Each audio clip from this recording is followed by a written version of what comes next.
नमस्कार। इस वीडियो में आप सब देखने वाले हैं बीमा और मात्रक हम लोग अच्छे से सीख रहे हैं। इसी की कड़ी में हम सब आप आगे जो सीखने वाले हैं वो सीखने वाले हैं कोणीय संवेग। तो देर ना करते हुए आइए अपने टॉपिक पर चलते हैं, पढ़ते हैं कोणीय संवेग क्या है। समझिएगा, आज जो टॉपिक ले रहे हैं वो है कोणीय संवेग। कोणीय संवेग जो है ये क्लास 12 से एबव पूछा जाता है। तो कोणीय संवेग को हम आपको बता देना चाहते हैं। कोणीय संवेग को इंग्लिश में कहते हैं एंगुलर मोमेंटम।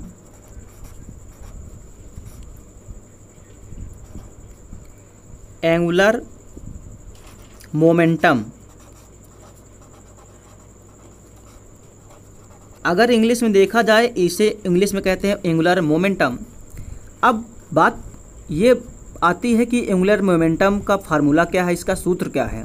तो सबसे पहले इसका फार्मूला हम लोग जानेंगे, सीखेंगे। एंगुलर मोमेंटम यानी कि कोणीय संवेग का जो मात्रक है और उसका जो बीमा है, हम सब इसी के बारे में सीखने वाले हैं। तो कोणीय संवेग का जो सूत्र होता है, कोणीय संवेग बराबर होता क्या है? कोणीय संवेग बराबर होता है जड़त्व आघूर्ण गुणे कोणीय वेग होता है। अगर हम सब सीखें तो इसे कहेंगे जड़त्व आघूर्ण इंटू होता है कोणीय वेग होता है, कोणीय वेग।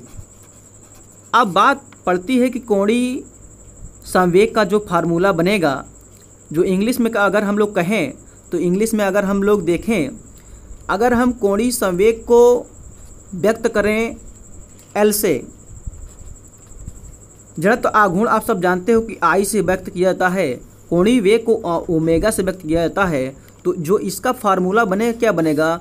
L इक्वल टू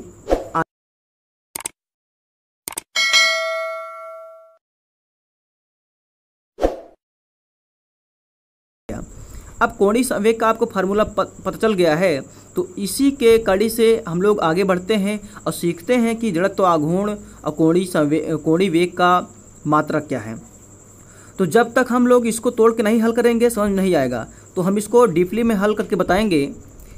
अब हम लोग बात करेंगे कोणीय संवेग का मात्रक के बारे में। तो कोणीय संवेग के मात्रक के बारे में सीखने से पहले आपको पता होना चाहिए कोणीय जड़त्व आघूर्ण और कोणीय वेग का फार्मूला क्या होता है, इसका सूत्र क्या होता है। तो जड़त्व आघूर्ण बराबर आप सब जानते हो, जड़त्व आघूर्ण बराबर होता क्या है? द्रव्यमान गुणे दूरी का वर्ग होता है। ठीक है। कोणीय संवेग का मात्रक निकालने से पहले ये सब चीज़ आपको निकालना जरूरी है, तभी आप वहाँ तक पहुँच पाओगे। तो हम लोग सीखेंगे एकदम डीपली से। तो इसका मात्रक निकालेंगे, इसका पहले हम लोग हल करेंगे इसको। तो ये बन जाएगा जड़त्व आघूर्ण बराबर होता क्या है? द्रव्यमान गुणे दूरी का वर्ग होता है। द्रव्यमान गुणे दूरी का वर्ग होता है। अब कोणीय वेग बराबर होता क्या है? कोणीय वेग बराबर होता है, आप सब जानते हो, कोण बटे समय होता है। कोण अपान समय होता है। ठीक है। अब इसके आगे हम आपको बताने वाले हूँ कि अब द्रव्यमान, तो समझिएगा। अब हम लोग सीखेंगे द्रव्यमान का मात्रक होता है किग्रा यानी किलोग्राम होता है। ठीक है, किलोग्राम होता है। अब दूरी है ना, दूरी का मात्रक होता है मीटर। तो क्या हो जाएगा? वर्ग मीटर यहाँ पर इंटू ये कोण का मात्रक होता है रेडियन। ठीक है, कोण का मात्रक हो क्या होता है? रेडियन। हमने लिखा रेडियन। और समय का मात्रक होता है समय का मात्रक होता है सेकंड। तो यहाँ पर हम लोग सेकंड लिखेंगे। ठीक है। तो यहाँ से आपको एक चीज़ मिल जाएगा। क्या मिलेगा? इसको हम लोग एक सीरीज में करते हैं तो क्या मिलेगा? किलोग्राम इंटू वर्ग मीटर। अब इसको रेडियन क्या लिख सकते हैं? रेडियन इंटू रेडियन प्रति सेकेंड। ठीक है। अगर इंग्लिश में अगर देखा जाए तो इसको हम लोग लिख सकते हैं, क्या लिख सकते हैं? लिख सकते हैं किलोग्राम वर्ग मीटर रेडियन प्रति सेकेंड। ठीक है। लेकिन अगर हम कोणीय संवेग का बीमा निकालना चाहें तो कोणीय संवेग का बीमा निकालने के लिए आपको पता है कि रेडियन जो आपको दिख रहा है, रेडियन की बीमा होती नहीं है। तो सिर्फ हमको सेकंड यानी समय लेना है बस।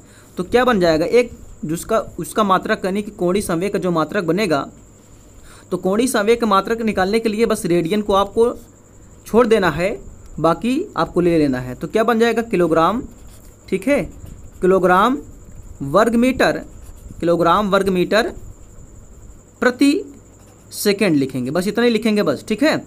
अगर हम लोग इसको इंग्लिश में लिखें तो क्या लिखेंगे, किलोग्राम वर्ग मीटर प्रति सेकंड, ठीक है। ये आपने लिख लिया तो समझ लीजिए कि आपको कोणीय संवेग का बीमा आ जाएगा, समझिएगा। अब यहाँ पर देखिए किलोग्राम है ना, किलोग्राम क्या होता है, मास होता है, यानी कि यम होता है, द्रव्यमान होता है, यम लिख दिए, ठीक है। अब देखिए वर्ग मीटर है, ये लेंथ होता है, ठीक है, लंबाई का मात्रक मीटर होता है, तो एल स्क्वायर लिख दिए इसके लिए। अब देखिए समय है ना, समय का मात्रक सेकंड होता है, टी फॉर टाइम, टी लिखेंगे। टी ये नीचे है, प्रति लगा है ना, ऊपर जाए क्या हो जाएगा, t-1 हो जाएगा, ठीक है। अब इसे करना क्या है, एक सीक्वेंस में आप कर दीजिए, बस इसका क्या हो जाएगा, कोणीय संवेग का बीमा आ जाएगा। तो m लिखेंगे आप लोग, m एल स्क्वायर t- कितना हो जाएगा, 1 हो जाएगा। तो क्या हो गया, जो कोणीय संवेग का जो मात्रक और बीमा आपको पता चल गया है, ये क्या निकल के आया है, इसका जो है बीमा निकल गया, किसका, कोणीय संवेग का, कोणीय संवेग का क्या निकल के आया, आपको बीमा निकल के आया।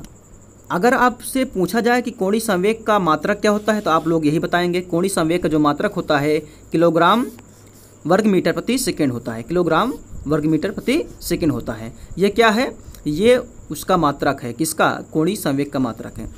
तो देखिए, जो हम आपको, अगर ये वीडियो आप देख पा रहे हैं, इसके पहले वाली वीडियो आप अवश्य देखिएगा। आप प्लेलिस्ट में जा कर के वहाँ पर NCERT क्लास 6 से 12th तक पूरे डिटेल हमने दिया है, वहाँ पर प्लेलिस्ट में जाकर अवश्य कीजिए, क्योंकि वहाँ पर एक एक चीज़ें स्पष्ट हमने कर दिया है। आइए अब चलते हैं अगले वाले टॉपिक पर। अब आप सीखने वाले हैं गुप्त ऊष्मा के बारे में। गुप्त ऊष्मा, गुप्त ऊष्मा जिसे हम लोग इंग्लिश में बोलते हैं लैटेंट हीट, लैटेंट हीट बोला जाता है। गुप्त ऊष्मा को इंग्लिश में बोलते हैं लैटेंट हीट। अब हम लोग सीखेंगे गुप्त ऊष्मा का जो फार्मूला होता है, समझिए गुप्त ऊष्मा का जो फार्मूला होता है वो क्या होता है, ऊष्मीय ऊर्जा, ऊष्मीय ऊर्जा अपान द्रव्यमान होता है, यानी गुप्त ऊष्मा बराबर होता है, यानी गुप्त ऊष्मा का जो फार्मूला बनता है ऊष्मीय ऊर्जा अपान द्रव्यमान होता है। अगर हम लोग इसको इंग्लिश में समझें तो क्या बनेगा, इंग्लिश में देखिए क्या बनेगा, इसका गुप्त ऊष्मा का जो फार्मूला बनेगा, अगर गुप्त ऊष्मा को L से प्रकट करें, हम लोग बस L से डिनोट करें, यानी प्रकट करें, प्रदर्शित करें, तो ऊष्मीय ऊर्जा को क्यों से प्रकट करें और द्रव्यमान को यम से, तो ये हमारा जो फार्मूला बनता है L = Q/M बन जाएगा, यानी L बराबर कितना हो जाएगा, Q/M। ये तो फार्मूला निकल के आया किसका, गुप्त ऊष्मा का, यानी कि लैटेंट हीट का। अब हम लोग बात करने वाले हैं गुप्त ऊष्मा का मात्रक क्या होता है। अच्छा ये बताइए, यहाँ से देख सकते हैं आप, ऊष्मीय ऊर्जा है ना, ऊर्जा है, ऊर्जा का मात्रक क्या होता है, जूल होता है, आप सब जानते हैं, ठीक है। और यहाँ द्रव्यमान है, द्रव्यमान का मात्रक किलोग्राम होता है, यानी कि ग्रा लिखते हो आप, ठीक है। तो यहाँ से क्या निकल के आएगा, जूल, क्या निकल के आएगा, हम लोग लिख सकते हैं जूल प्रति किलोग्राम लिख सकते हैं, है ना। या इसको हिंदी में ऐसे भी लिख सकते हो, क्या लिख सकते हो, जूल प्रति किग्रा लिखते हैं हम लोग, इतना लिखते हैं, ठीक है। ये तो आपको स्पष्ट इतना हो गया। अब आपको बताने वाला हूँ कि गुप्त ऊष्मा का जो विमीय सूत्र निकलता है वो कैसे निकलता है। चलिए आइए हम लोग मिल करके समझते हैं गुप्त ऊष्मा का फार्मूला क्या है और गुप्त ऊष्मा का विमीय सूत्र क्या है। तो गुप्त ऊष्मा का विमीय सूत्र बनाने के लिए आपको देखना पड़ेगा यहाँ से, कहाँ से देखिएगा, इसका सूत्र से, फार्मूला से देखिएगा, यही इसका बनेगा। अब बताइए, ऊर्जा है ना, ऊर्जा कहाँ से मिलता है आपको, कार्य करने की क्षमता को ही ऊर्जा कहते हैं, यानी कार्य करोगे तभी कार्य करने की जो दर होती है वही ऊर्जा कहलाती है। तो ऊर्जा यानी W बराबर होता क्या है, समझेगा, W बराबर होता है F/d होता है। नीचे क्या है, यानी कि क्या है, द्रव्यमान यानी कि मास है, ठीक है। आप देखिए यहाँ पर क्या लिख सकते हो, अगर देखा जाए यहाँ एफ है, यहाँ डी है, तो इसको हम लोग लिख सकते हैं एफ बराबर एम इंटू ए। देखिए एफ बराबर क्या होता है, एफ बराबर इसके बराबर क्या हो जाएगा, एफ बराबर होता है एम इंटू ए होता है, ठीक है। तो एम क्या है, मास है, ए है एक्सेलरेशन यानी कि द्रव्यमान। द्रव्यमान है, द्रव्यमान के लिए आप क्या लिखोगे, बात समझिएगा। द्रव्यमान के लिए होता है मास, ठीक है, यानी कि एम लिखा जाता है, ठीक है। अब ये बताइए यहाँ ए है ना, एक्सेलरेशन है, एक्सेलरेशन मतलब त्वरण है, त्वरण मतलब होता है मीटर प्रति सेकंड स्क्वायर, यानी क्या हो जाएगा एल टी माइनस कितना हो जाएगा 2 हो जाएगा, ठीक है, बात समझिएगा। अब यहाँ से आपको क्या निकल के आया, देखिएगा यहाँ से आपको क्या मिला, यानी कि जो यहाँ पर फार्मूला इसका बनेगा, सॉरी विमीय जो सूत्र बनेगा, यानी कि यम नीचे है, नीचे है ना यम, तो नीचे यम लिख सकते हैं आप। अब आपको दिख रहा है, क्या दिख रहा है कि जो यम है ऊपर और नीचे अंश और हर दोनों में है, इसलिए हम लोग काट सकते हैं। तो इस प्रकार हमें जो गुप्त ऊष्मा का जो इसका विमीय सूत्र निकल के आया, इस प्रकार हम लोग देख रहे हैं कि गुप्त ऊष्मा का जो विमीय सूत्र हम लोग को मिला एल स्क्वायर अर्थात L पावर 2 T-2, ये गुप्त ऊष्मा का विमीय सूत्र है। प्यारे मित्रों, यह हमारी वीडियो कैसी लगी कमेंट कीजिए और अपने दोस्तों में शेयर कीजिए। धन्यवाद। मित्रों, यदि आप बीमा की क्लास को देख रहे हैं, यदि बीमा की पूरी क्लास को देखना चाहते हैं, यानी प्लेलिस्ट में जाना चाहते हैं, तो आप समझिएगा यहाँ पर आपको क्लिक करना पड़ेगा। यहाँ पर क्लिक करके आप जा सकते हैं, ऐसे बढ़ा सकते हैं, बढ़ाते जाइए। जहाँ पर प्लेलिस्ट बना होगा NCERT, वहीं पर आपको देखिए जो ग्रीन बना होता है, इस पर क्लिक करेंगे तो एक प्लेलिस्ट खुल जाएगी। यहाँ पर जब क्लिक करेंगे तो एक प्लेलिस्ट है, ये बायोलॉजी की प्लेलिस्ट है, खुल जाएगी आपको। यहाँ पर देखिए NCERT साइंस लिखा हुआ है ना, अगर इस पर क्लिक करेंगे तो आप देखिए इंटरफेस ऐसे खुल के आ जाएगा, अर्थात जो है NCERT फिजिक्स जो है आपको मिलेगी। अर्थात देखिए बीमा की सारी क्लास आपको यहाँ पर दिखाई दे देगी।